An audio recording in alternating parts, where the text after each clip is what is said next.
Assalamualaikum warahmatullahi wabarakatuh. Ini kalau saya dengarkan masih setengahnya kayaknya yang jawab. Jadi belum semua. Coba kita ulang. Assalamualaikum warahmatullahi wabarakatuh. Waalaikumsalam warahmatullahi wabarakatuh. Alhamdulillah. Alhamdulillahi rabbil alamin. Wassalatu wassalamu ala asrafil anbiya'i wal mursalin wa ala alihi wa sahbihi ajma'in. Allahumma shalli ala sayyidina Muhammad wa ala alihi sayyidina Muhammad. Asyhadu an la ilaha illallah wahdahu la syarika lah wa asyhadu anna Muhammadan 'abduhu wa rasuluhu alladzi nabiyyah.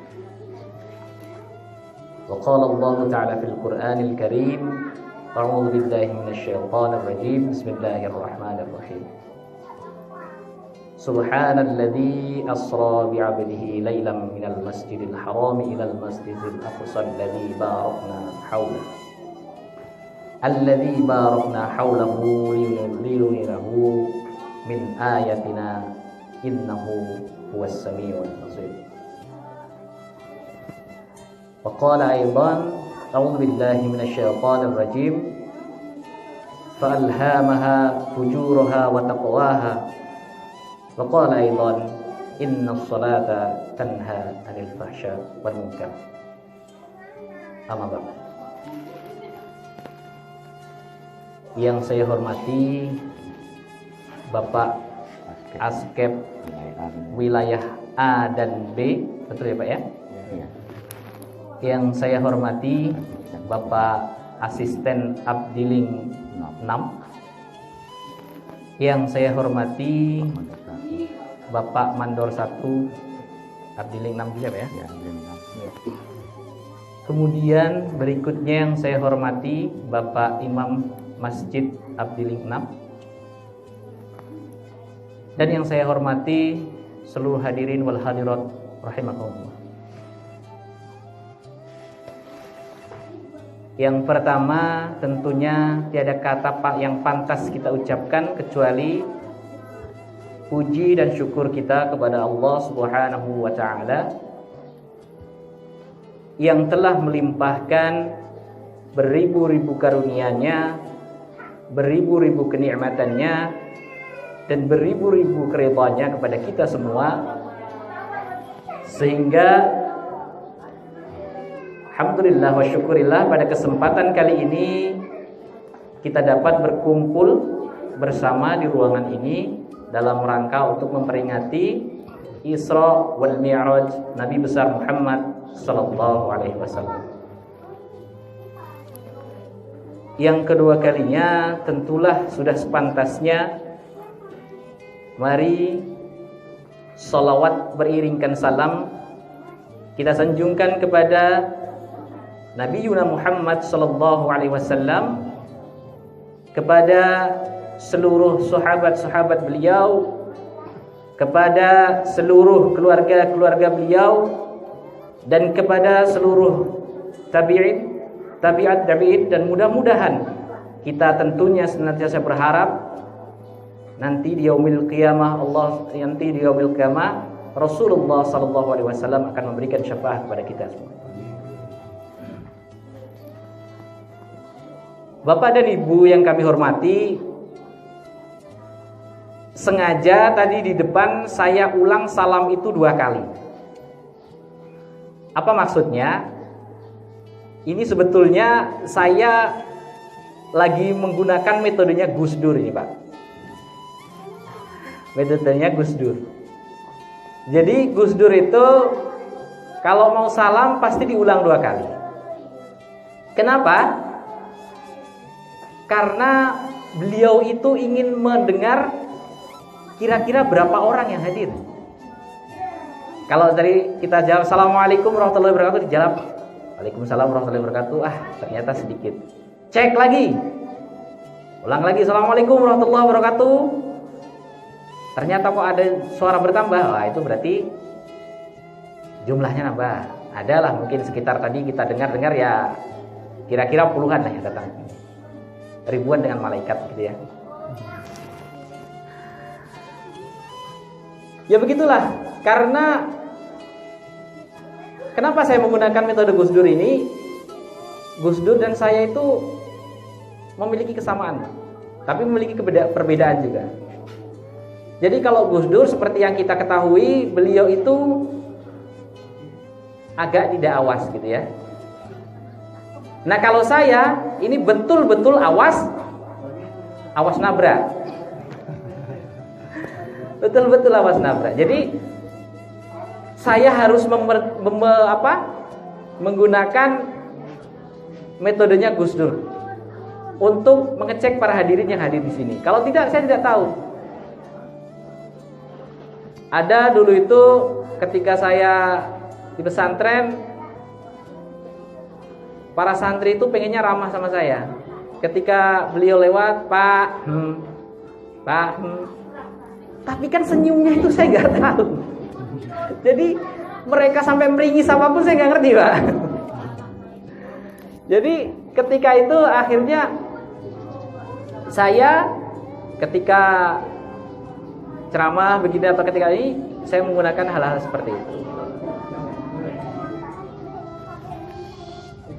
Bapak Ibu hadirin sekalian yang berbahagia,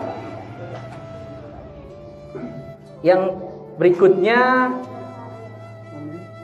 ya, sebelum saya melanjutkan acara, tentunya tidak indah rasanya ketika saya tidak memperkenalkan diri saya kepada Bapak Ibu sekalian, betul ya? Jadi saya ini lahir di mana kira-kira? Saya lahir di sebuah kota kecil di daerah Jawa Timur sana yang bernama Kota Ngawi. Ya. Saya lahir di Jawa Timur di Kota Ngawi. Kemudian setelah di Kota Ngawi, saya agak besar itu di Solo. Ya, Ngawi ke Solo berarti agak ke barat sedikit ya. Kalau yang pernah ke Jawa mungkin di sana tahu, kalau Ngawi bergeser ke Solo itu ada ke barat sedikit. Kemudian berikutnya ternyata saya berpindah lagi, yaitu ke Jogja. Kalau Bapak Ibu sekalian yang sudah pernah ke Jawa juga, Jogja itu adalah lebih ke barat lagi daripada Solo.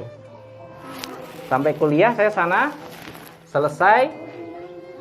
Kemudian setelah kuliah selesai, ternyata saya dapat kerja itu, mengajar itu di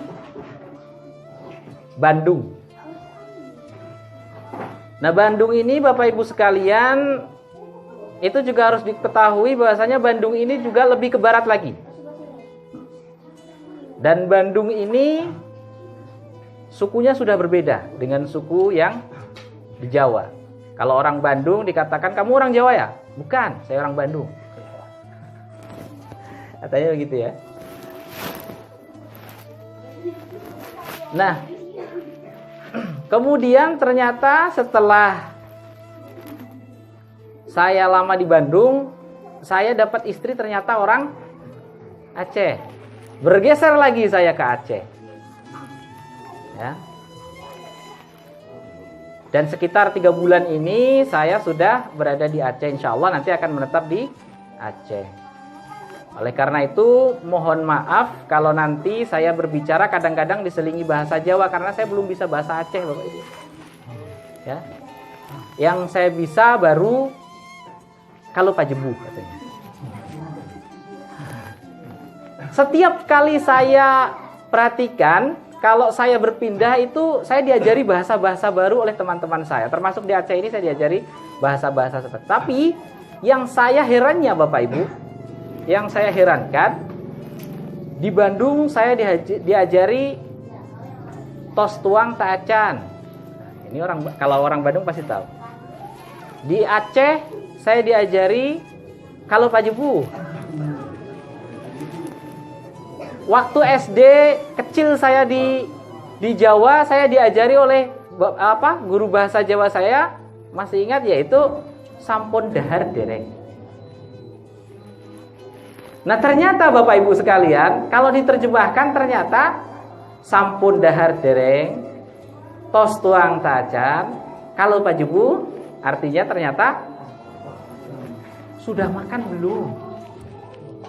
Jadi kalau kita perhatikan ternyata orang-orang kita ini yang dipikirkan kok makan saja. Entah, saya tidak tahu apa ini, tapi selalu saja begitu. Ketika saya berpindah ke Bandung, diajari yang pertama tos tuang tajan. Kemudian kalau di Aceh, kalau pajebu, udah makan belum? Sama, ini kok makan semuanya. Oleh karena itu, kita tidak heran ketika acara-acara seperti ini, sebetulnya acara yang paling ditunggu itu ada dua. Yang pertama apa kira-kira? Yang pertama kata MC biasanya, marilah kita lanjutkan ke acara selanjutnya, itu acara yang kita tunggu-tunggu, yaitu acara inti. Tapi sebetulnya kalau kita mau tahu, setelah acara inti tadi, acara yang ditunggu-tunggu masih ada lagi, yaitu acara untu. Kalau orang acara untu itu apa Bapak Ibu? Acara untu, makan, acara gigi. Jadi acaranya saatnya gigi mengunyah.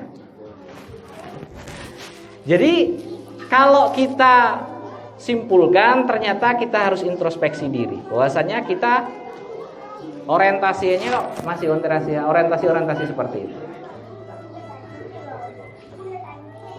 Maka tidak heran Rasulullah SAW dengan kita itu bedanya cuma sedikit. Ya, sekali lagi Rasulullah SAW dengan kita itu bedanya cuma sedikit. Kalau Rasulullah SAW itu sedikit makan, tapi kalau kita sedikit-sedikit, nah itulah bedanya. Rasulullah SAW sedikit makan, kita sedikit-sedikit makan, sedikit-sedikit makan, sedikit. Padahal sudah dianjurkan, hadis Nabi Muhammad SAW mengatakan, sepertiga perut kita ini harus diisi makanan, sepertiga lagi diisi air, sepertiga lagi diisi angin. Itulah. Bapak Ibu hadirin sekalian yang saya hormati, berikutnya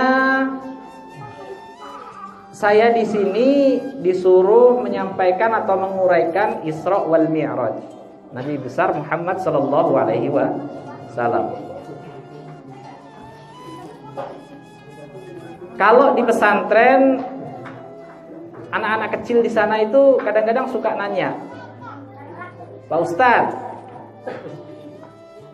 Isra Mi'raj Nabi Muhammad itu apa sih? Isra Mi'raj itu apa sih? Nah, saya bingung menjelaskannya kepada anak-anak kecil kadang-kadang. Akhirnya cuman saya sebut Isra. Isra itu adalah berjalan di malam hari. Kemudian Mi'raj naik. Tapi ternyata kesimpulan mereka beda. Kalau begitu Pak Ustadz, orang yang berjalan di malam hari kemudian naik pohon mangga itu Isra Mi'raj ya? Bukan, itu orang yang mau nyuri mangga. Begitu. Kadang-kadang hal-hal seperti ini kalau kita ajarkan kepada anak-anak, susah kita mau memulai dari mana.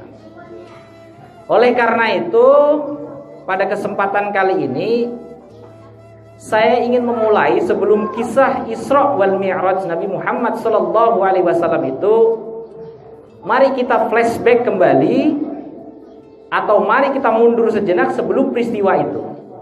Sebetulnya apa latar belakang atau apa sebab yang melatar belakangi munculnya peristiwa Isra wal Mi'raj?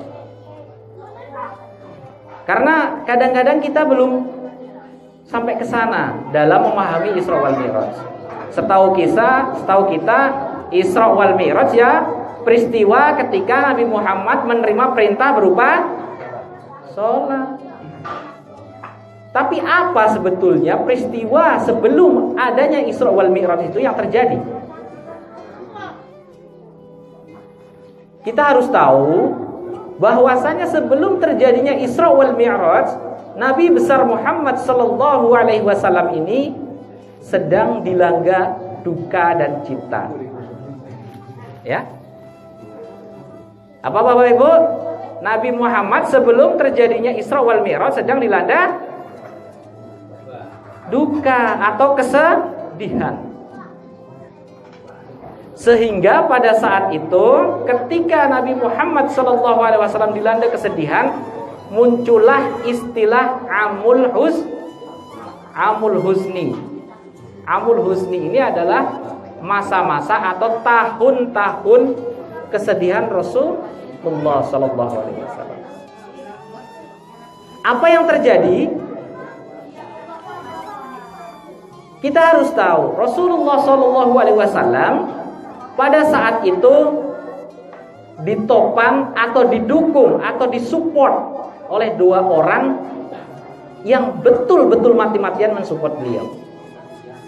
Siapa itu? Yang pertama adalah istri beliau sendiri, yaitu Sayyidatuna Khadijah Al-Kubra. Ya. Siapa yang pertama mensupport Nabi Muhammad? Siti Khadijah Al-Kubra. Beliau ini seorang janda dan Nabi Muhammad menikahi beliau pada saat usia Nabi Muhammad ini masih muda, yaitu berumur 25 tahun. Ya. Ketika itu Nabi Muhammad ini menikahi beliau atau menikahi Sayyidatuna Khadijah Al-Kubra ini ketika berumur 25 tahun.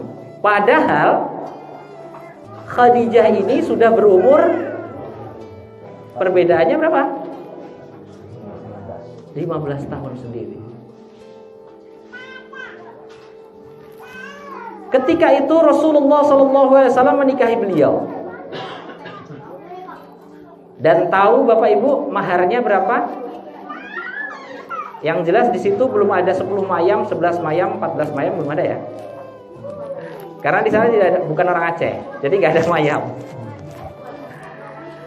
Rasulullah SAW ini menikahi Sayyidatuna Khadijah ini dengan mahar unta. Mahar unta. Untanya berapa? 1, 2, 3, 4 atau berapa? Rasulullah SAW ini memberikan mahar unta kepada Sayyidatuna Khadijah itu tidak sembarangan. Puluhan unta, ratusan unta yang diberikan kepada Khadijah Al-Kubra. Jadi jangan dikatakan Rasulullah itu miskin. Tidak. Rasulullah SAW itu kaya. Coba kita hitung, ketika di sini sekarang orang naik haji, kemudian di sana coba lihat harga unta satu berapa? Ya taruhlah 15 mungkin. 15, 20 berapa? Kalau kita kalikan 100, berarti berapa kira-kira kekayaan Rasulullah pada saat itu? Jadi jangan dikatakan Rasulullah itu miskin. Tidak. Siapa bilang? Beliau itu adalah entrepreneur yang sukses pada waktu itu. Karena pada waktu itu beliau berdagang sampai ke negeri Syam dari kecil sampai menjelang beliau menikah.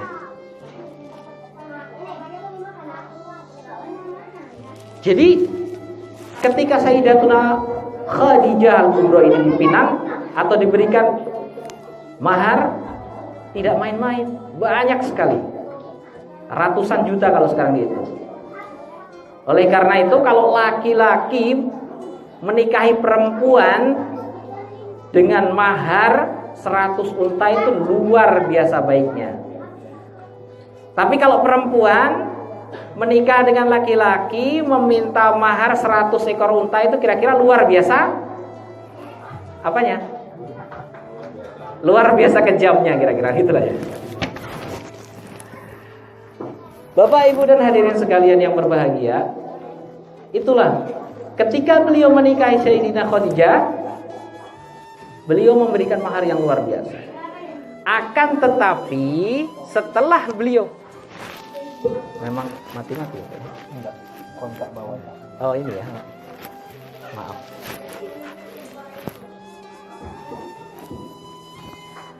Ya, akan tetapi ketika beliau sudah menerima wahyu dari Allah Subhanahu wa taala, seluruh kekayaan baik dari Nabi Muhammad sendiri maupun kekayaan dari istri beliau Khadijah Al-Kubra ini disumbangkan untuk agama Allah yang mulia ini.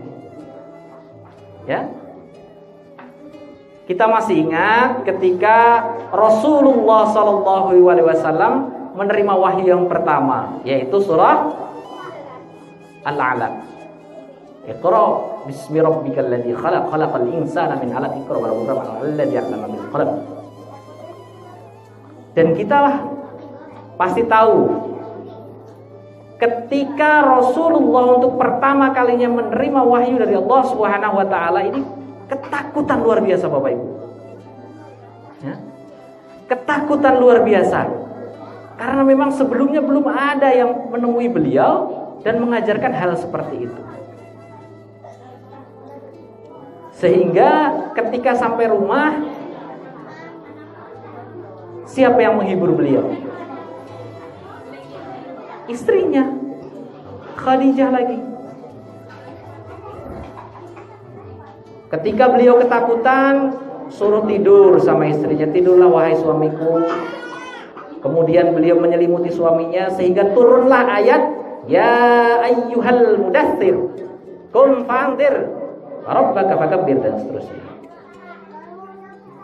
Wahai orang yang berselimut, bangunlah engkau dari selimut dan seterusnya.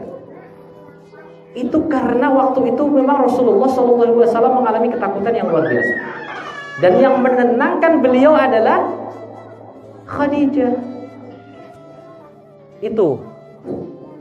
Kemudian setelah itu dakwah Rasulullah SAW ini benar-benar disupport oleh Sayyidina Khadijah ini, baik dengan harta, jiwa, dan seluruhnya. Sehingga ketika wahyu itu turun, kemudian diberitahukan kepada keluarga-keluarga beliau, Khadijah inilah yang menjadi salah satu pengikut Rasulullah SAW yang memeluk agama Islam. Sehingga beliau termasuk ke dalam as-sabiqunal awwalun. Ya. Begitu dukungan Rasulullah, begitu dukungan Sayyidatuna Khadijah ini kepada Rasulullah, itu sangat luar biasa.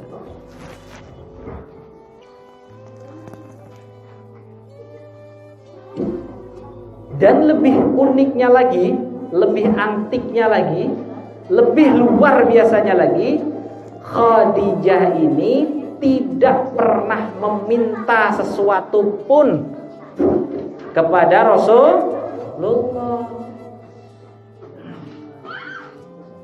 Jadi bapak-bapak, ibu-ibu, kalau misalkan istrinya pengen seperti Khadijah, ya ceramailah istrinya, bapak ibu, janganlah kau meminta sesuatu padaku kecuali tak kei.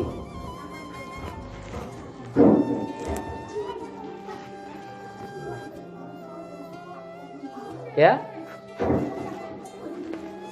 Khadijah ini tidak pernah meminta sesuatu pun kepada Rasulullah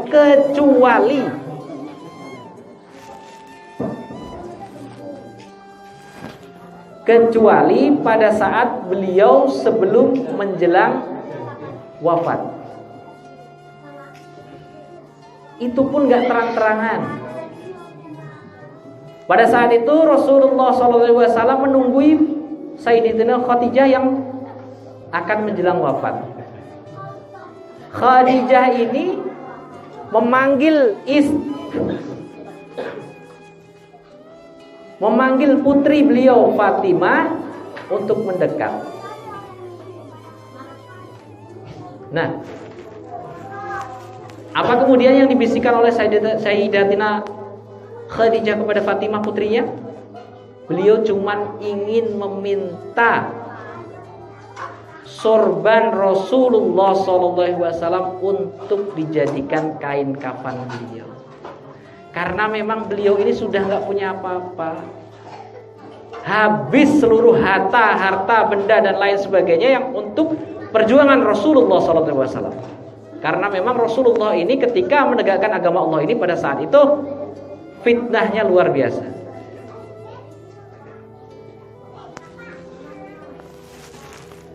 Cuma itu.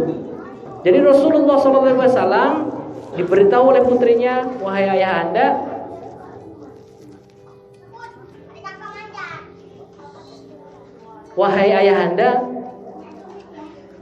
ibu cuma ingin meminta satu hal sebelum beliau meninggal.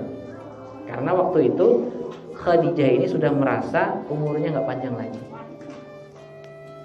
Ibu hanya ingin meminta sesuatu, yaitu sorban yang ayahanda kenakan untuk kain kafan beliau. Sehingga saat itu Rasulullah SAW langsung menangis, meneteskan air mata. Ya Khadijah, dari engkau menikah denganku sampai saat ini engkau belum pernah meminta sesuatu kecuali hari ini. Dan ternyata Allah Subhanahu wa ta'ala memberikan salam kepadamu. Dan insya Allah engkau adalah termasuk orang-orang yang masuk ke dalam surga. Itulah dukungan dari salah satu istri beliau, Sayyidatuna Khadijah. Sehingga Rasulullah pada saat itu memang mengalami kesedihan yang luar biasa setelah istri beliau yaitu Khadijah ini meninggal.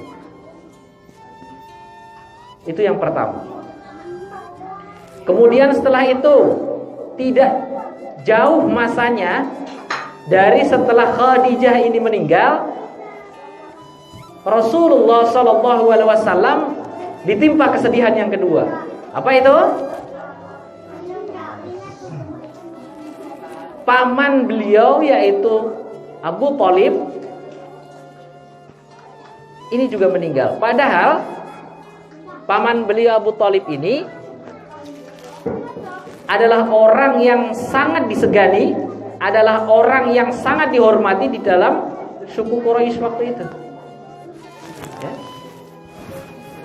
Jadi beliau adalah sesepuhnya suku Quraisy. Ketika Abu Thalib ini sakit, sudah mulai sakit, Rasulullah mendatangi beliau. Ya. Rasulullah mendatangi Abu Thalib. Kemudian ketika Abu Thalib ini sedang sakit, Rasulullah sedang berkunjung. Rasulullah ini berusaha untuk mengajak paman beliau Abu Thalib ini untuk mengikuti agama Islam. Rasulullah mengatakan, wahai pamanda, ikutlah ke jalan Allah, peluklah agama Allah, dan bertobatlah dosa-dosa kepada Allah Subhanahu wa taala. Itu yang dipesankan oleh Rasulullah SAW kepada pamanda beliau, Abu Thalib.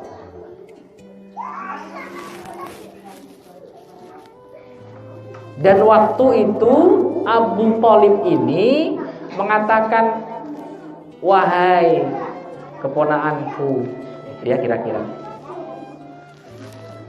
kalau seandainya aku memeluk agama Islam, tidakkah aku ini akan dihinakan oleh sukuku? Nah, ini yang harus kita cermati, kata-kata Abu Thalib ini. Wahai keponakanku, apabila aku memeluk agama Islam ini, tidakkah nanti ketika aku meninggal, aku akan dihinakan oleh sukuku Quraisy? Karena beliau adalah termasuk orang-orang yang menjadi sesepuh, mempunyai jabatan di suku Quraisy.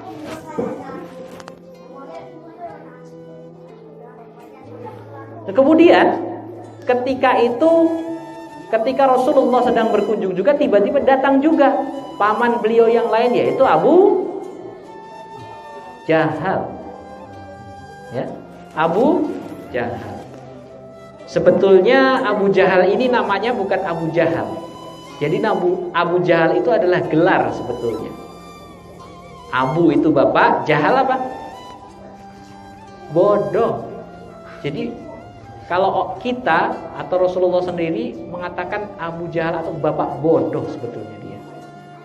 Kalau namanya sebetulnya dia adalah Umar bin Hisham. Karena dia tidak mau menerima agama Allah, bahkan memerangi agama Allah, dia disebut gelarnya yaitu bapak bodoh atau Abu Jahal. Nah, pada waktu itu Umar bin Hisham ini atau Abu Jahal ini mengatakan kepada saudara beliau yaitu Abu Thalib, "Ya Abu Thalib, kalau engkau sampai menerima agama Islam, kalau engkau sampai memeluk agama Islam, niscaya seluruh suku Quraisy akan menghinakanmu. Niscaya seluruh suku Quraisy akan mencaci maki dirimu." Kenapa? Karena engkau sesepuh di situ. Karena engkau pejabat di situ. Ya. Akhirnya sampai menjelang Abu Thalib ini wafat, dia tidak mau menerima agama Islam. Itulah. Kadang-kadang agama Islam ini masih kalah dengan kesukuan, masih kalah dengan jabatan, dan lain sebagainya. Ini menjadi hikmah yang luar biasa bagi kita, saudara-saudara sekalian. Baik yang kita sadari maupun tidak, kadang-kadang seruan Allah itu lebih kalah daripada seruan jabatan dan lain sebagainya. Sehingga begitulah, sampai Abu Thalib ini meninggal, dia tidak memeluk agama Islam. Padahal ketika beliau hidup atau Abu Thalib ini hidup, Abu Thalib inilah yang mendukung perjuangan Rasulullah SAW. Ketika Rasulullah SAW ini diperangi oleh suku Quraisy, siapa yang maju? Abu Thalib, karena Abu Thalib ini memang sesepuhnya. Barang siapa yang berani mengganggu keponakanku ini, hadapi dulu Abu Thalib. Begitulah Abu Thalib. Tapi ternyata sampai Abu Thalib ini wafat, dia tidak memeluk agama Islam. Nah, hal itu yang ternyata menimbulkan kesedihan Rasulullah SAW. Ya, dua hal berat yang melanda Rasulullah SAW ditinggalkan oleh para pendukung-pendukung setia beliau. Dan yang kedua lebih parah lagi, tidak hanya ditinggalkan, tapi pamanda beliau yang tercinta ini juga ternyata masih belum mau menerima hidayah Allah. Sampai saat itu Rasulullah SAW ditegur oleh Allah Subhanahu Wa Taala. Ya Muhammad, masalah hidayah itu adalah urusanku, urusan Allah. Kalau masalah dakwah itu adalah urusanmu dan umatmu. Tapi kalau masalah hidayah, sudah, itulah urusan Allah Subhanahu wa taala. Bapak Ibu sekalian yang kami hormati,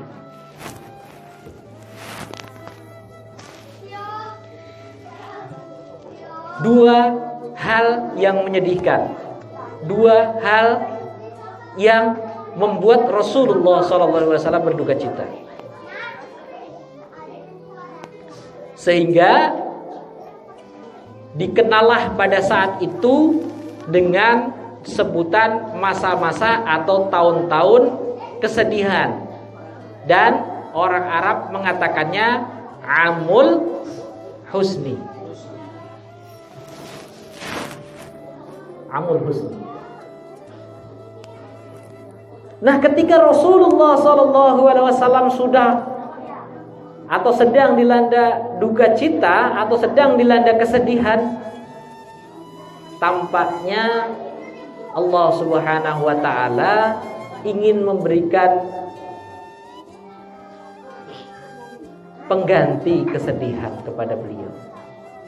Ingin memberikan hadiah kepada beliau. Ingin memberikan kemuliaan atas kesabaran beliau. Apa itu? Itulah peristiwa Isra wal Mi'raj. Jadi Rasulullah SAW ini kemudian diberikan sebuah hadiah. Apa itu hadiahnya? Tertuang di dalam surah Al-Isra juz 15 ayat 1. A'udzu billahi minasyaitonir rajim. Bismillahirrahmanirrahim. Subhanalladzi asra bi'abdihi lailan minal masjidil haram ilal masjidil aqsa alladzi barakna haulahu linuriyahu min ayatina innahu huwas samiul basir. Sungguh maha suci Allah yang sudah memperjalankan hambanya pada malam hari dari Masjidil Haram sampai ke Masjidil Aqsa, kemudian nanti akan dimi'rajkan oleh Allah Subhanahu wa taala menuju ke yang kita kenal Sidratul Muntaha.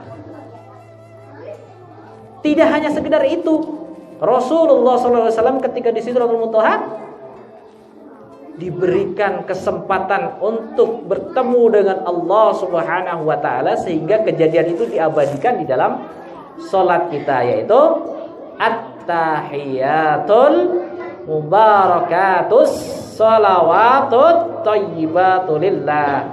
Itulah percakapan Allah dengan nabinya atau dengan hambanya, Nabi besar Muhammad SAW.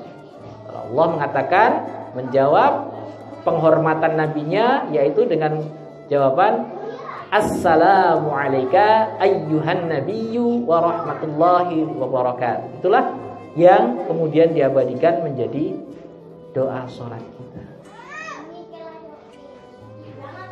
Ya. Jadi Allah Subhanahu wa taala ingin memberikan sebuah kebahagiaan kepada hambanya yang terpilih, yaitu baginda Nabi besar Muhammad sallallahu alaihi wasallam, untuk menerima kemuliaan. Kemuliaan apa? Kemuliaan untuk bertemu dengan Allah Subhanahu wa taala dan menerima sebuah perintah yang kemudian hari menjadi salah satu inti daripada agama Islam. Apa itu? Salat. Salat itu adalah salah satu inti dari agama Islam kita. Adalah salah satu arkanul Islam atau rukun-rukun Islam. Rukun Islam yang pertama apa Bapak Ibu? Syahadat. Yang kedua? Salat. Katanya makanya, loh kok kamu gak sholat? Sholat nomor 2 kok. Yang penting syahadat. Itu pun syahadatnya sekali pas waktu nikah katanya.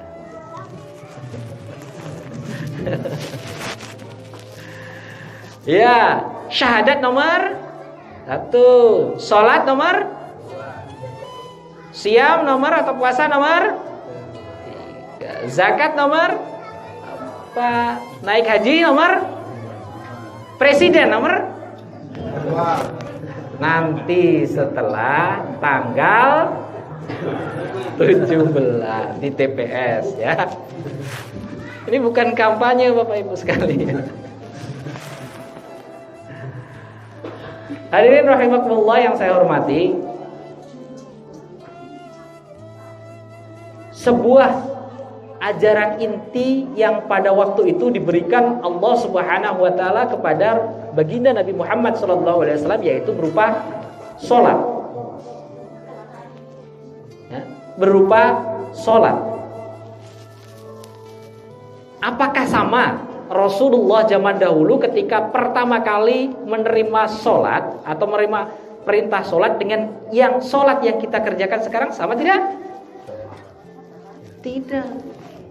Rasulullah SAW ketika itu diperintahkan sholat selam atau sebanyak berapa kali waktu itu?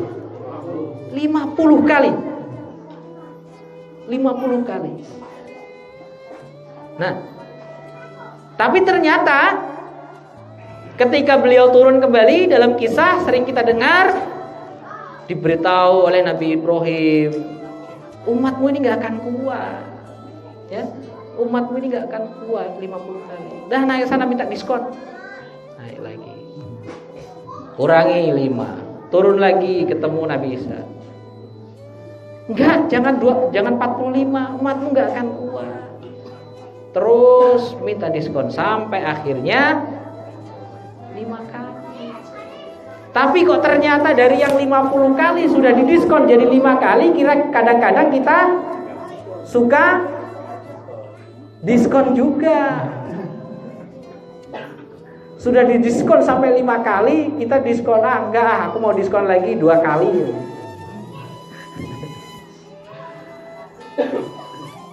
Ya, padahal sholat ini adalah sebuah ajaran yang sangat-sangat penting atau ajaran inti daripada Islam. Salah satu rukun Islam adalah sholat. Tapi namanya kita ini Bapak Ibu sekalian, sekali lagi sudah didiskon masih minta diskon, itulah manusia. Minta diskon. Karena manusia ini memang merupakan makhluk yang complicated. Apa ya complicated? Ya pokoknya serba komplit lah. Allah Subhanahu wa taala itu menciptakan beberapa makhluk yang berbeda-beda. Ada makhluk Allah yang di dalam dirinya itu hanya diisi kebaikan. Dia ini atau makhluk ini hanya mengerjakan sebuah kebaikan saja. Tidak pernah dia membangkang, tidak pernah dia menolak perintah Allah. Apa yang diserukan oleh Allah itu yang dilakukan. Makhluk apa ini kira-kira? Malaikat. Nah, kemudian ada lagi makhluk Allah yang diberikan nafsu, kemudian diberikan akal, kemudian diberikan juga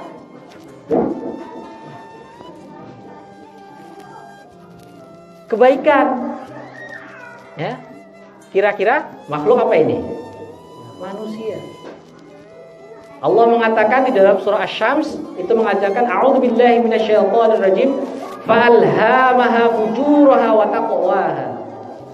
Sungguhnya Allah itu sudah mengilhamkan kepada manusia sifat-sifat fujur. Apa itu fujur? Sifat-sifat potensi kejelekan, sifat-sifat syaitoniyah. Akan tetapi Allah juga mengilhamkan sifat-sifat malaikat tadi, yaitu wa taqwaha, atau sifat-sifat potensi ketakwaan. Dua yang ditanamkan kepada diri manusia itu memang dua. Satu potensi kemalaikatan, satu potensi kesetanan. Jadi makanya ada manusia yang kesetanan, ada yang ini. Tapi kalau setan yang kemanusiaan ada nggak kira-kira? Nggak ada. Ya, karena memang Allah Subhanahu wa taala sudah mengatakan demikian, fa'alhamaha fujuraha wa taqwaha. Telah kuilhamkan kepada manusia itu sifat-sifat fujur sifat-sifat takwa. Makanya manusia itu kalau dia bisa memanage kejelekannya, kalau dia bisa meminimalisir potensi kesetanannya, dia bisa menjadi sebaik malaikat. Tapi sebaliknya, kalau manusia itu tidak bisa memanage kejelekannya, bahkan meninggalkan atau tidak bisa memanage kebaikannya juga, maka dia dikatakan kal an'amu balhum adall. Dia itu seperti binatang ternak, bahkan lebih hina dari binatang ternak. Apakah terbukti ini? Terbukti. Ya. Manusia itu memiliki sifat syaitaniyah tadi. Kalau dia sudah jahat, jahatnya luar biasa. Tapi kan ada juga manusia yang kalau dia bisa meminimalisir apa namanya tadi? Sifat syaitaniyahnya, baik-baiknya juga luar biasa bisa. Karena Allah juga menganugerahkan kepada kita selain sifat fujur dan takwa, untuk mengendalikan segala macam itu Allah mengilhamkan atau memberikan kepada kita yaitu akal. Inilah yang membedakan kita dengan malaikat, inilah yang membedakan kita dengan binatang. Dengan akal inilah. Makanya manusia itu disebut sebagai makhluk yang paling mulia karena komplit, ya, complicated saya kira. Sifat setan ada, sifat malaikat ada. Untuk mengendalikan semua itu akal ada. Berbeda dengan binatang. Dia hanya diilhamkan nafsu di situ. Apakah ada binatang yang memiliki akal kira-kira? Tidak ada binatang memiliki akal. Kita karena memiliki akal kita bisa baca, bisa nulis. Kalau binatang kira-kira Bapak Ibu ada monyet yang bisa WA bisa? Nggak ada. Ada kambing yang kira-kira bisa baca bisa? Kalau kambing bisa baca bahaya Bapak Ibu. Di Langsa sana kalau di mana? Di jalan raya ada kadang-kadang tertulis jual sate kambing. Kalau kambing bisa bahasa jalan lewat situ baca jual sate kambing, nangis kayaknya. Karena memang makhluk yang paling mulia ini adalah manusia tadi. Karena dia diberikan akal. Bapak Ibu hadirin sekalian yang berbahagia, jadi itulah sifat-sifat kemanusiaan kita ini berbeda dengan segala makhluk yang diciptakan oleh Allah Subhanahu wa taala.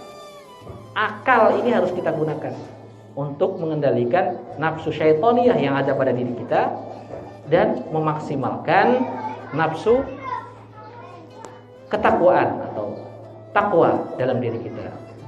Makanya keimanan manusia itu dikatakan oleh Rasulullah SAW yazidu wa yanqusu.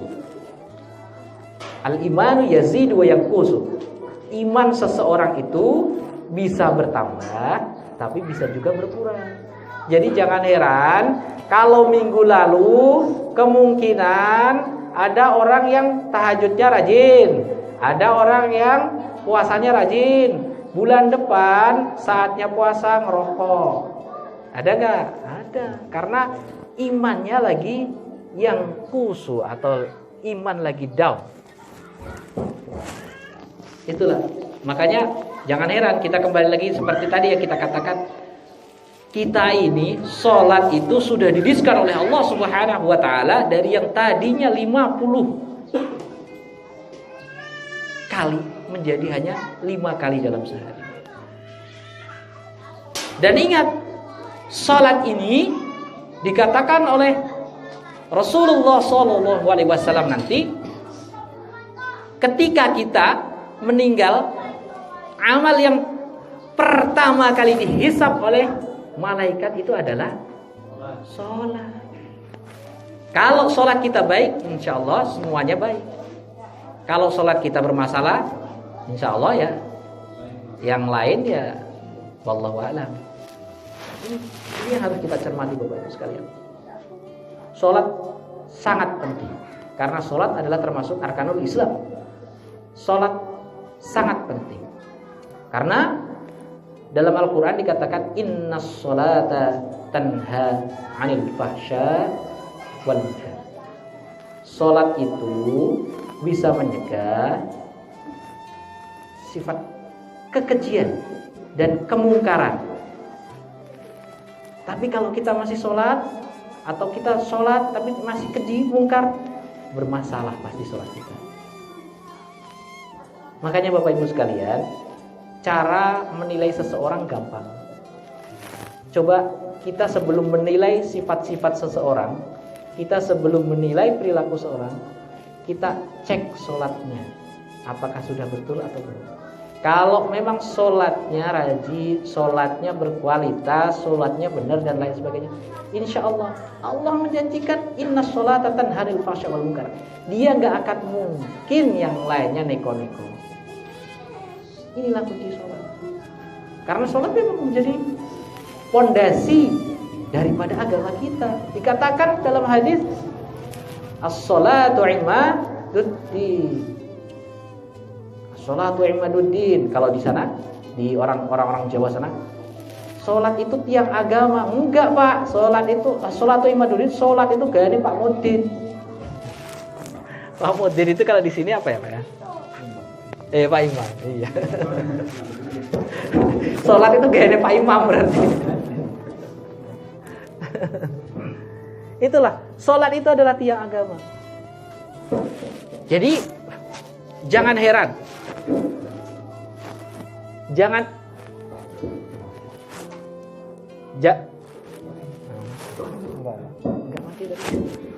Ya, jadi jangan heran salat oleh Allah Subhanahu wa taala ini adalah menjadi sarana utama bagi kita untuk berkomunikasi dengan Allah. Karena salat termasuk arkanul Islam tadi. Salat apapun sebetulnya adalah sebuah hal yang utama. Makanya jangan heran. Salat wajib kita sudah biasa.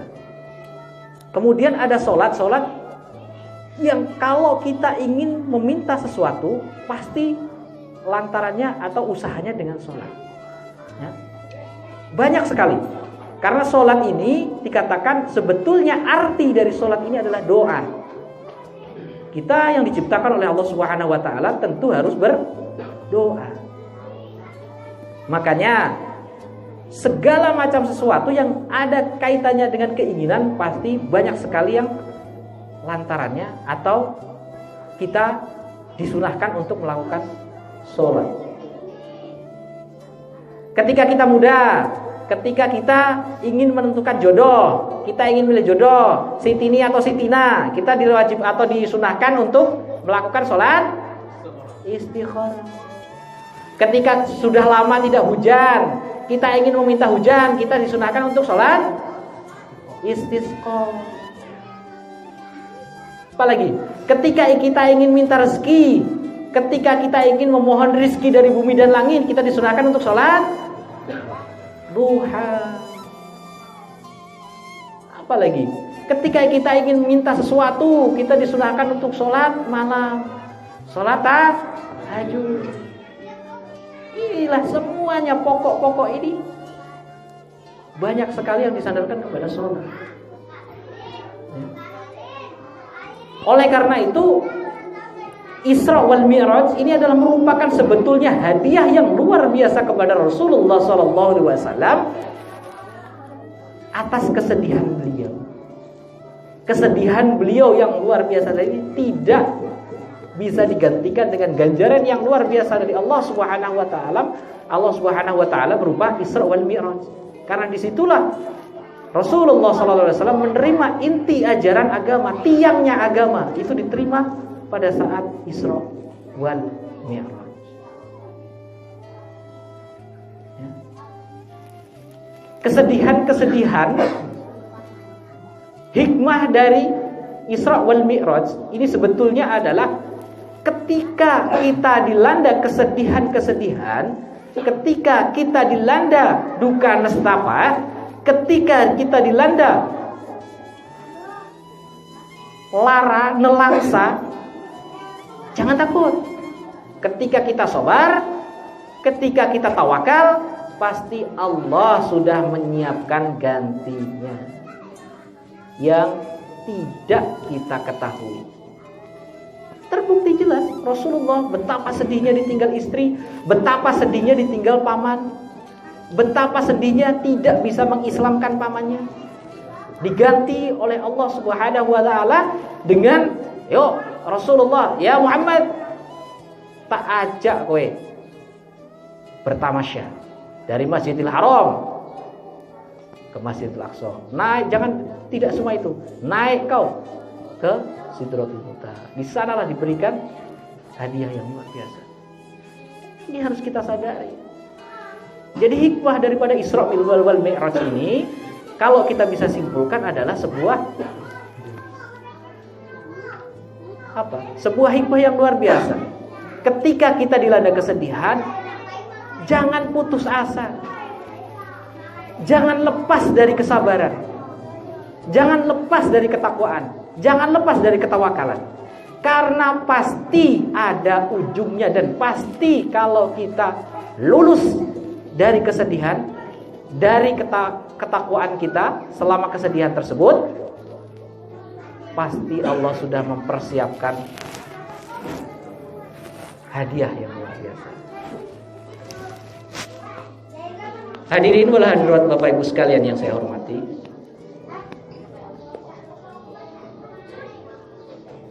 hal ini sebetulnya kalau saya perhatikan kehidupan saya seolah-olah mengalami kejadian yang agak-agak mirip dengan Isra wal Mi'raj ini ya. Jadi saya ini dilanda kesedihan sering. Dulu Bapak dan Ibu sekalian yang saya hormati, ketika saya kecil, ketika berumur sekitar 7 tahun, senang-senangnya saya naik sepeda, senang-senangnya saya belajar.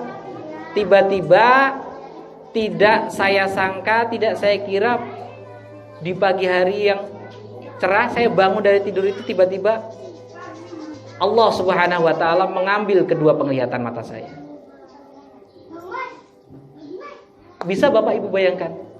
Anak kecil berumur 7 tahun, lagi senang-senangnya naik sepeda, lagi senang-senangnya belajar baca tulis, nggak tahu A, B, C, D, tiba-tiba pagi hari penglihatannya diambil oleh Allah Subhanahu wa taala. Ya. Ini menurut saya, kalau saya perhatikan sekarang, saya waktu itu pernah mengalami amul hasni kalau menurut saya. Apa? Masa-masa kesedihan waktu itu ada waktu itu pada diri saya. Yang tadinya saya bisa melihat, tadinya saya bisa menulis, tadinya saya bisa naik sepeda, cabut penglihatan oleh Allah Subhanahu wa taala. Saya waktu itu cuma sakit 3 hari, sakit panas.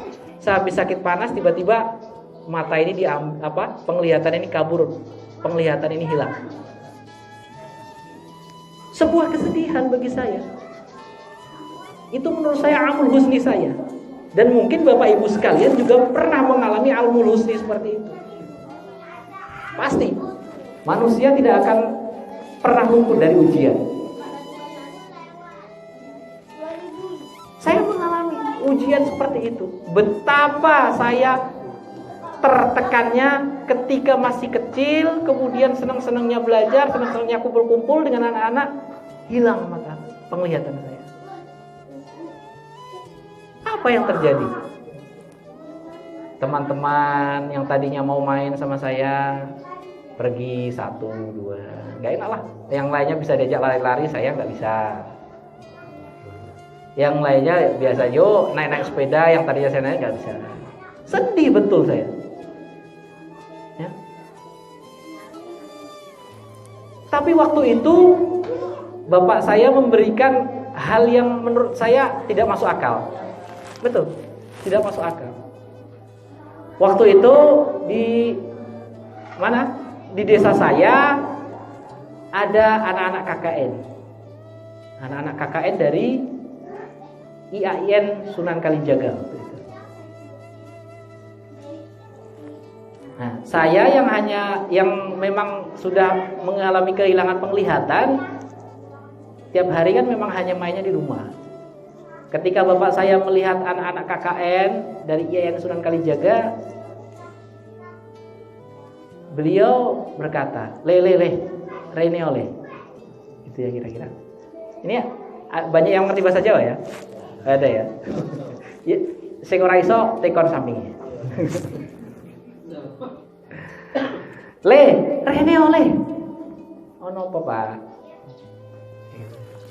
Rene oleh.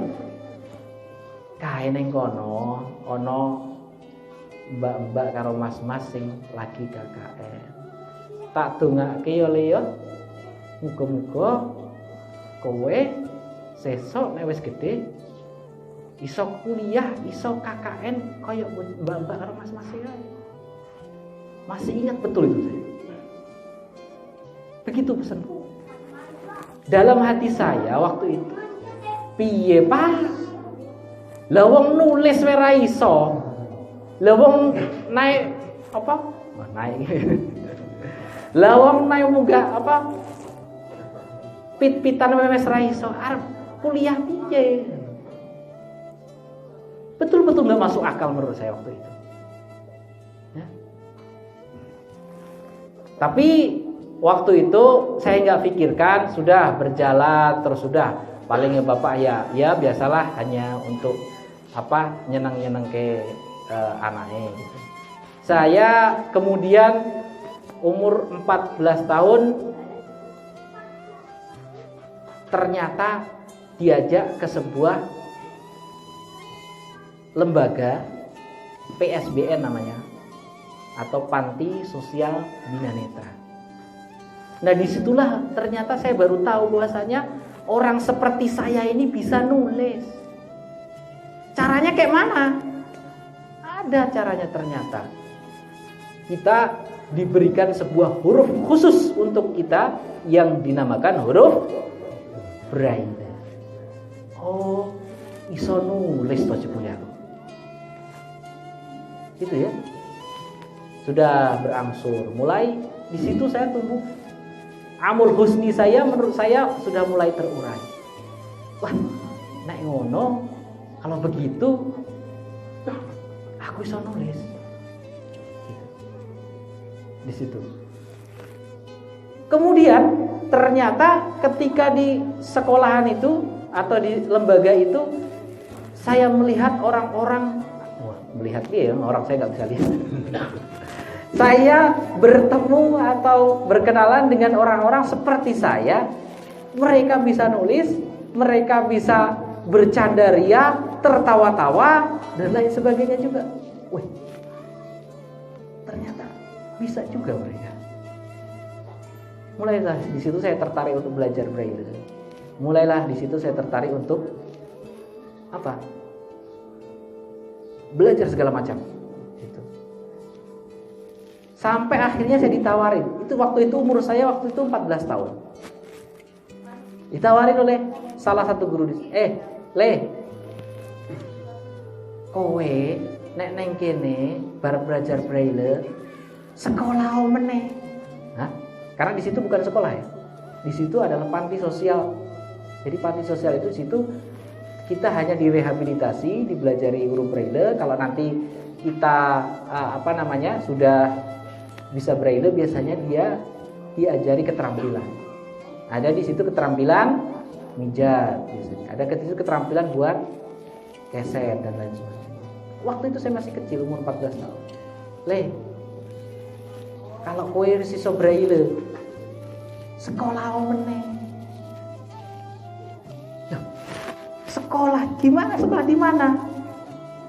Akhirnya singkat cerita, saya ditunjukkan sebuah sekolah yang memang itu khusus untuk para tunanetra atau orang-orang yang tidak bisa melihat seperti saya. Di situ saya lebih kaget lagi, Bapak Ibu sekalian. Ternyata waktu sekolah di situ, anak-anak tunanetra itu jangan dikira mereka, kalau di pesantren itu bilang, ada ustadz-ustadz yang lain bilang, Ustadz, kalau tunanetra itu enak ya. Enaknya gimana Ustadz? Enak, dia nggak bisa melihat kemaksiatan. Matanya sudah diambil oleh Allah Subhanahu Wa Taala. Jadi kan dia sudah terbebas dari dosa mata. Betul. Tapi ternyata dosa mata terbebas, lah dosa hidung masih ada, dosa telinga masih ada. Orang ini nggak nampak, orang anak-anak cantik nggak nampak, tapi bau wangi itu karena cantik ini nampaknya. Ketawa saya waktu itu Pak. Ada orang lewat bilang, Assalamualaikum.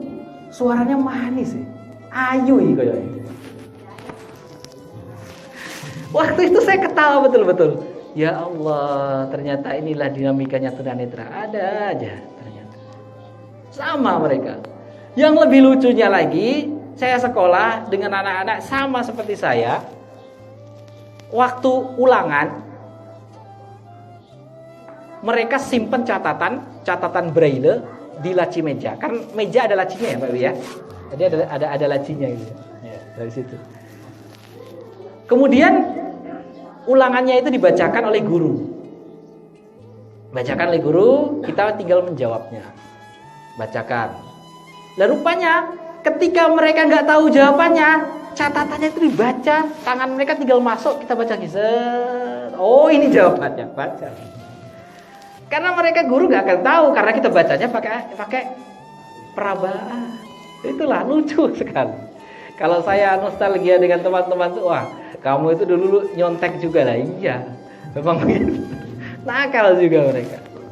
Itulah. Tapi itu memang romantika kita, teman-teman tunanetra itu kadang-kadang ya ada sifat manusiawinya seperti itu. Kadang-kadang. Nah itulah, disitulah saya mulai, menurut saya amul husni saya atau masa-masa kesedihan saya sudah mulai terurai. Sampai akhirnya saya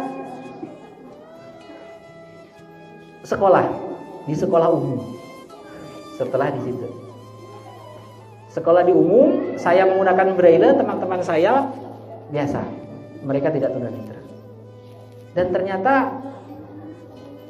yang tadinya menurut saya teman-teman itu cuek terhadap saya, tapi ternyata kalau kita sudah membuka diri, kalau kita sudah mau membuka diri kepada orang lain, sebetulnya mereka simpatik dengan kita. Disitulah. Sampai akhirnya saya menyelesaikan SMA saya. Kemudian saya waktu itu ada pembukaan CPNS untuk formasi para tunanetra waktu itu. Tapi yang dibuka adalah formasi untuk guru pendidikan agama Islam. Lah, karena ada pembukaan seperti itu, wah, saya pengen jadi guru pendidikan agama Islam kalau begitu. Siapa tahu nanti saya jadi pegawai negeri. Akhirnya saya masuk ke sebuah universitas yang dinamakan Universitas Islam Negeri Sunan Kalijaga. Ketika itu barulah kaget saya, terkejut. Universitas Islam Negeri Sunan Kalijaga. Saya kemudian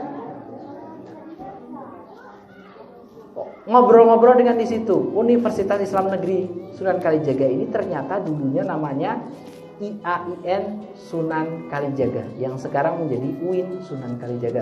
Kata dosen-dosen yang di situ. Saya waktu itu betul-betul baru teringat. Bapak saya jauh-jauh hari sudah menyampaikan, sesok nek wis gede tak dongake yo kowe iso mlebu nang IAIN Sunan Kalijaga ben seperti mas-mas karo mbak-mbak. Ternyata saya nggak bisa sempet masuk IAIN, tapi saya masuk UIN, dan UIN-nya itu adalah pergantian dari IAIN Sunan. Sudah. Kalau kita cermati apa sudah betul-betul diatur itu kan? Apa itu sebuah kebetulan? Apa itu sebuah hal yang tidak sengaja sebetulnya? Enggak. Itulah rencana Allah Subhanahu wa taala. Baik kita sadari maupun tidak. Itu sudah ada direncanakan. Tapi kita yang tidak mengetahui. Sudah. Sampai saya 2013 selesai melaksanakan atau selesai menempuh pendidikan di perguruan tinggi UIN Sunan Kalijaga. Selesai. Nah, itu menurut saya hadiah yang pertama. Berikutnya saya diminta mengajar di Bandung. Waktu itu saya ngajar yang pertama itu di SLB, ngajar anak-anak disabilitas. Disitulah saya mulai mengajar, dan disitulah juga saya kembali sedikit putus asa. Tadi motivasi saya masuk ke dalam UIN Sunan Kalijaga tadi adalah seperti apa? Karena ada pembukaan CPNS formasi khusus untuk tunanetra, untuk guru pendidikan agama Islam. Innalillahnya begitu saya semester 2 formasi tersebut ditutup. Udah. Waduh. Ternyata enggak, formasi khususnya ya habis, ternyata ditutup. Karena waktu itu ada moratorium dari presiden. Ini ntar lagi asar ya? Dahulu menit lagi. Iya, saya singkat ya. Jadi karena ntar lagi asar kurang begitu bijak jaga kalau berpanjang lebar. Ya. Akhirnya waktu itu kembali saya putus asa. Tapi ya Allah, saya tetap bertawakal, mencoba untuk bersabar. Bercoba. Sampai 2014 ada pembukaan lagi CPNS. Tes lagi saya di situ. Tapi ternyata saya ini memang belum ditakdirkan untuk lolos. Di situ tes yang dibutuhkan 1 orang yang mengikuti berapa kira-kira, Bu? Banyak sekali. Dan saya urutan nomor 3. Urutan nomor 3. Kalau seandainya misalkan saja yang dibutuhkan 1, saya urutan nomor 500 gitu, nggak jadi masalah. Nomor 3. Ini ganjel sekali ya. Itu. Sudah. Kemudian ada lagi pembukaan di Kementerian Sosial waktu itu. Tes lagi yang kedua. Yang dibutuhkan 6, yang mendaftar banyak, saya nomor 7. Kembali lagi. Nah, sudah akhirnya waktu itu saya memutuskan ya bukan rezeki lah. Sudah, saya fokus ke sekolah atau ngajar saya di sekolah waktu itu. Karena selain di SLB, kemudian saya juga mengajar di Pesantren Arofah di di daerah Bandung Barat sana. Iya, KBB ya Pak ya. Bandung Barat. Nah, disitulah sudahlah saya nggak ini. Tapi ternyata kemudian setelah itu, kalau kita memang betul-betul bertawakal Bapak Ibu sekalian, kalau kita betul-betul bersabar, ada saja jalan itu. 2018 kemarin ternyata ada pembukaan lagi formasi khusus untuk tunanetra. bukan untuk disabilitas. Jadi memang tidak hanya tunanetra. Di situ ada orang yang tunanetra atau tidak bisa melihat seperti saya, ada juga yang dia cacat tubuh atau tunadaksa istilahnya ya. Dan ada yang memang formasinya khusus untuk kita. Di Aceh ada. Nah, saya coba daftar lagi ke Aceh ini. Dengan waktu itu karena pertimbangan saya daftar di Aceh karena memang istri saya orang Aceh. Nanti kalau misalkan saya lulus di Aceh, ya berarti kan bisa mendekatkan istri saya kepada bapak ibu atau orang tua kan gitu. Pikiran saya begitu itu gitu. Nah, waktu saya mendaftar ke Aceh atau mendaftar CPNS di Aceh, saya tidak tahu sama sekali apa doa yang diucapkan oleh orang tua saya, apa sholat yang dilakukan oleh orang tua saya, tapi menurut saya ada hal-hal yang kembali tidak masuk akal. Saya mendaftar, kemudian mengikuti sebuah seleksi yang dinamakan tes kompetensi dasar atau seleksi kompetensi dasar SKD dengan menggunakan komputer. Nah, disitulah ternyata soal-soal itu waktunya sangat limit. Diberikan waktu 100 menit, kita harus menjawab soal sebanyak 90 soal. Karena saya tunanetra, makanya dibacakan. Nah, kemudian setelah itu ketika dibacakan, saya coba untuk mengejar, berarti satu soal itu berapa menit Bapak Ibu? 1 menit lebih sedikit. 100 soal 90 menit 100 menit waktu 90 butir soal. Berarti kan 1 menit lebih sedikit satu soalnya itu kalau dibagi. Terus saya kejar, terakhirnya ada pemimpin, Pak. Nah, ini ada soal tapi bentuknya gambar, Pak. Gimana saya bacakannya, Pak? Ditanya begitu gimana coba, Pak?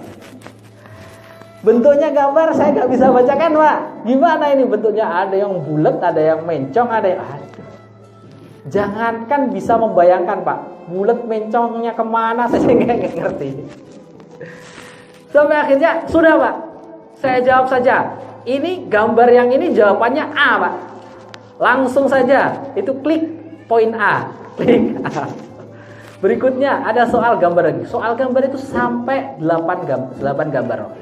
Itulah, yang ini jawabannya B, yang ini jawabannya C. Saya main tebak waktu itu.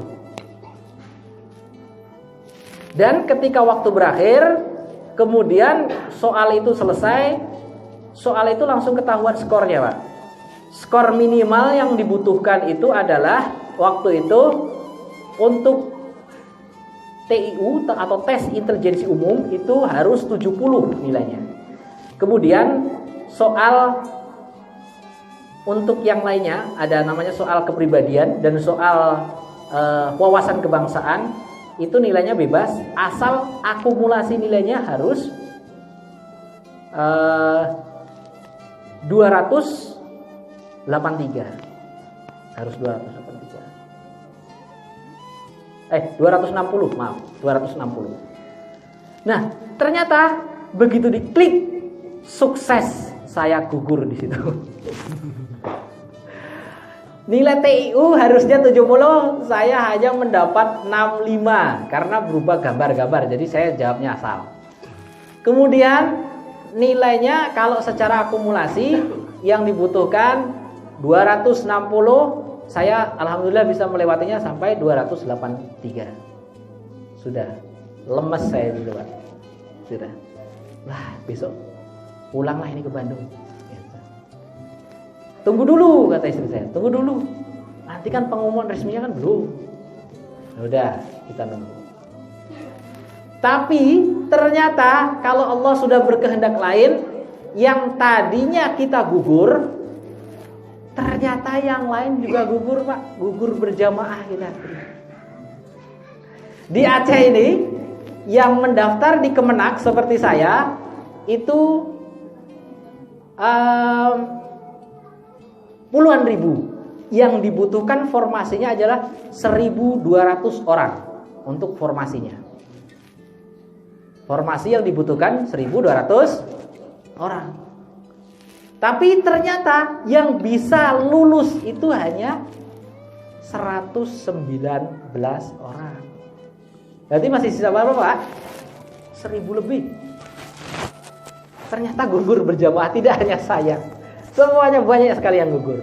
Akhirnya kemarin Menteri Pan-RB atau Menteri Aparatur Negara, Birokrasi dan Reformasi dan Birokrasi itu mengubah peraturan menterinya atau permennya yang tadinya nilai itu TIU harus 70 menjadi dihilangkan, yang ada hanya nilai akumulasi saja.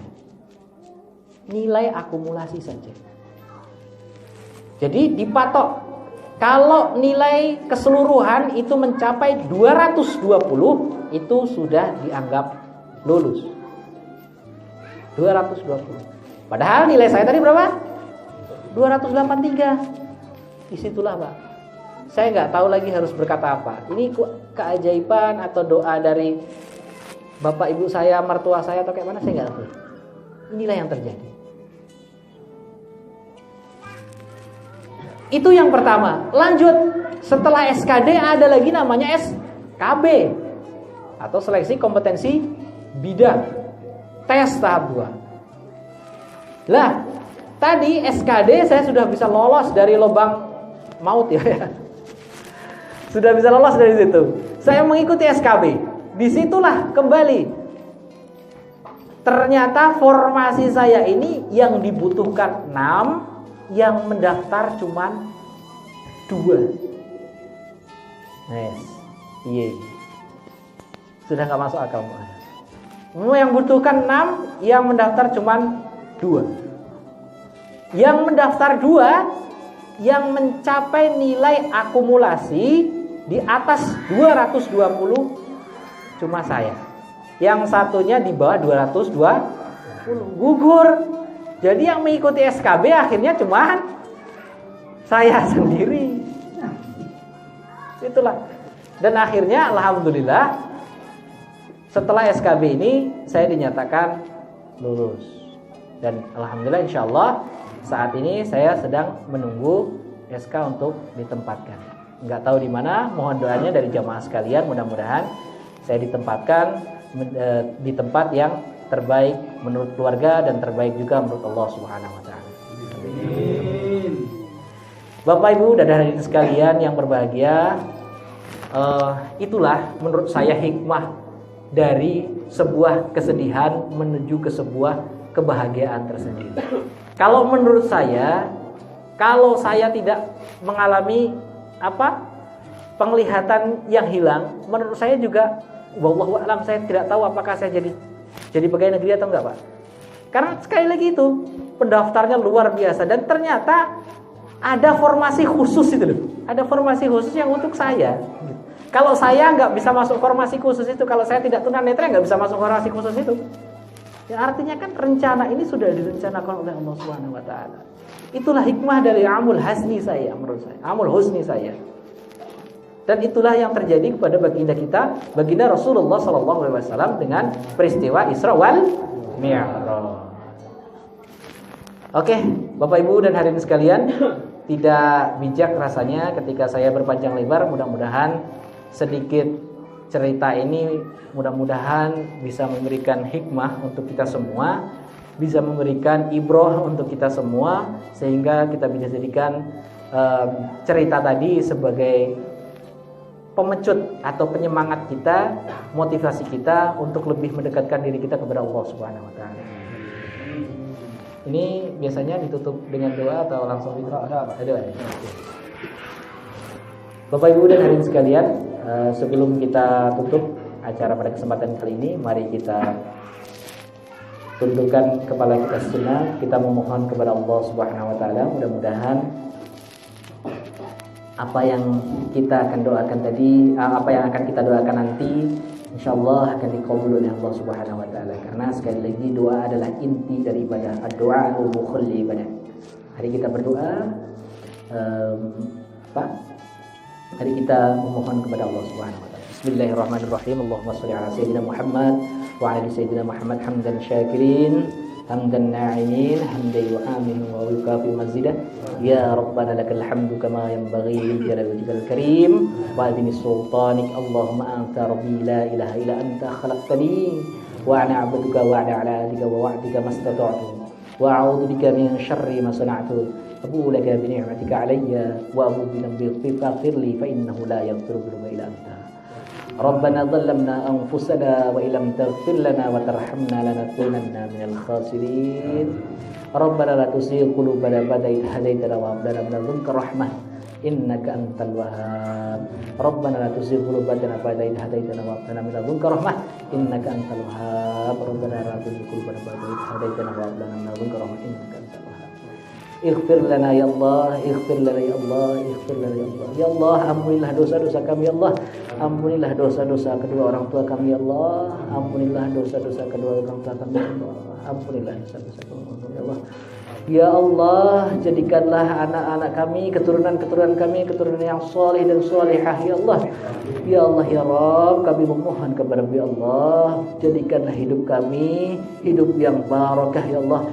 Hidup yang Engkau ridhai ya Allah, hidup yang bermanfaat untuk diri kami pribadi dan bermanfaat untuk orang lain ya Allah. Ya Allah, kami memohon kepada-Mu ya Allah, barokailah tempat yang kami tinggali saat ini ya Allah, agar Engkau memberikan barokah-Mu kepada kami sekalian ya Allah. Ya Allah, di sini kami memohon kepada-Mu ya Allah, barokailah seluruh pekerjaan-pekerjaan yang kami laksanakan di sini ya Allah, agar pekerjaan-pekerjaan yang kami laksanakan ini menjadi sebuah pekerjaan yang penuh dengan ridha-Mu, yang penuh dengan barokah-Mu, dan yang penuh dengan inayah-Mu ya Allah. Ya Allah, Rabbana atina fid dunya hasanah wa bil akhirati hasanah wa qina adzabannar. Subhana rabbil izzati amma yasifun wa salamun alal mursalin walhamdulillahi rabbil alamin. Fatihah. Suratul ladzina an'amta 'alaihim.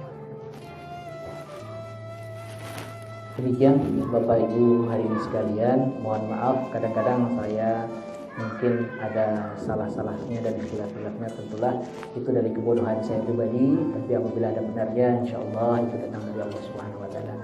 Demikian, terima kasih, billahi taufiq wal hidayah. Wassalamualaikum warahmatullahi wabarakatuh.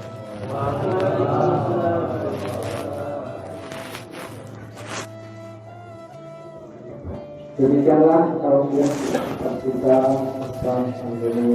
semoga menjadi manfaat bagi kita ataupun menjadi bagi kita dalam menyambut bulan suci Ramadan.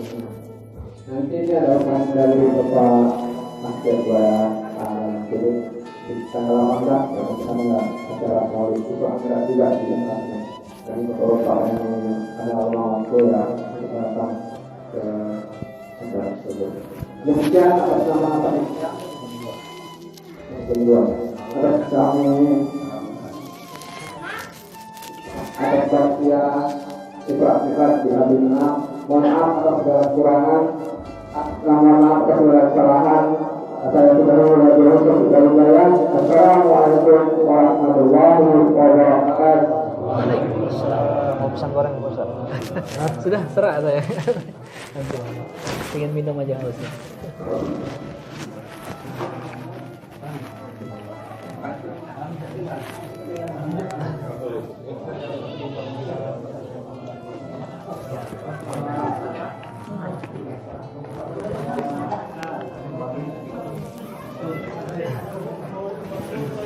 Ini ya.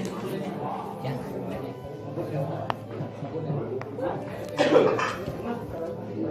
Pak ya.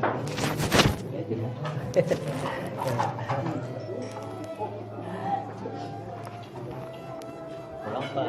Ya, pulang aja. Pulang. Itu belum makan juga. Karena kan iya. Bapak pulang dulu. Oh ya, pamit dulu.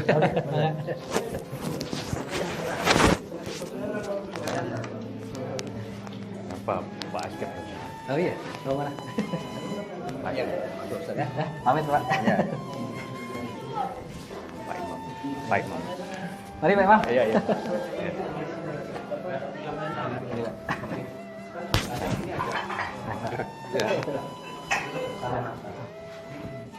Pak Jack. Alhamdulillah sehat. Iya.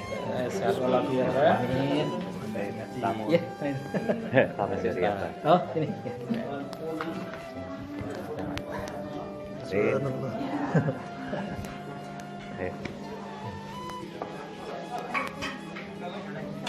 Pak, permisi ya Pak.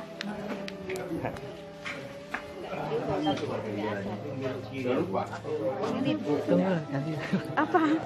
Apa? Panas sekali. Panas sekali. Oh, ya wis. Ya sendalnya.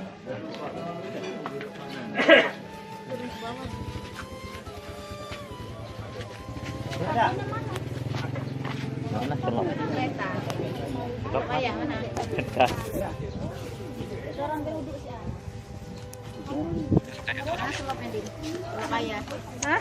Papaya. Mau ganti baju, Bi?